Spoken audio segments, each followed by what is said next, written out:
Well, folks, it was quite a womp-womp week for the tough guys in the Trump administration. Poor Schmeelon's Starship exploded after a test launch in Texas. That's not a good look after the same thing happened in January and in March. Incompetent seems to be Schmeelon's middle name these days, and he's had enough humiliation. He's done being the head doofus for Doge, so he's taking his ball and going home.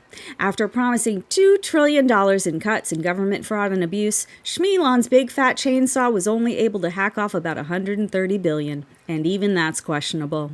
He also tanked Tesla in the process and became the poster child for FAFO after throwing the snazzy salute on stage in front of the whole world. Bye-bye, Schmeelon. Dan Bongino is having a hard time adjusting to a real job after he left his part-time prima donna podcast to serve as the deputy director of the FBI. It's only been 3 months, but he went on Fox News and cried to Waxman Brett Baier about how hard it is to go to work and stare at 4 walls all day in D.C. and be separated from his wife. He said, "We love each other and it's hard to be apart." Really, tough guy Danny? I wonder how the Fox News hood ornaments and all your MAGA buddies would react if a woman was to go on national TV whining about her first real job that she ever had to do. Maybe Danny could get some emotional support from children's book author / FBI director Flashy Kashi Patel. But Kashi is too busy licking his wounds after being eviscerated for looking like a toddler in a high chair in his interview with Waxman Baier on Fox the day before Danny's interview. Kashi's also pissed that Waxman brought up the budget that he still hasn't submitted, even though he was required to do so by law on February 1st. Boy, all the tough guys can't seem to get their shit together, can they?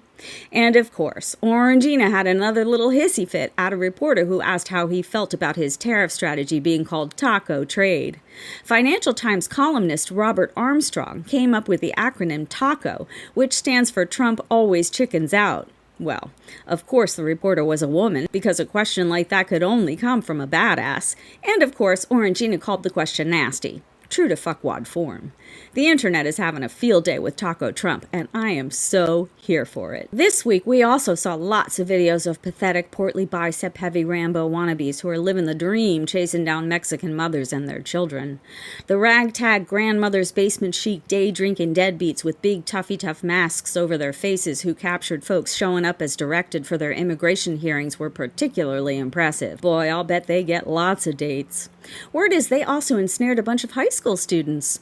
I even saw a video of a little girl in handcuffs surrounded by a whole gang of toughs who are so proud of their bravery, they only let their beady little eyes show as they're snatching kids with no criminal records off the streets.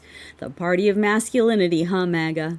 No wonder nobody wants to have your kids, or be your friend, or your mom, or your sister, or your neighbor. Well, keep it up, tough guys. One thing about folks who hate baby men, we have great memories, and your tough shame is going to follow you for the rest of your womp lives. So for now, why don't you have the day you deserve? Yeah.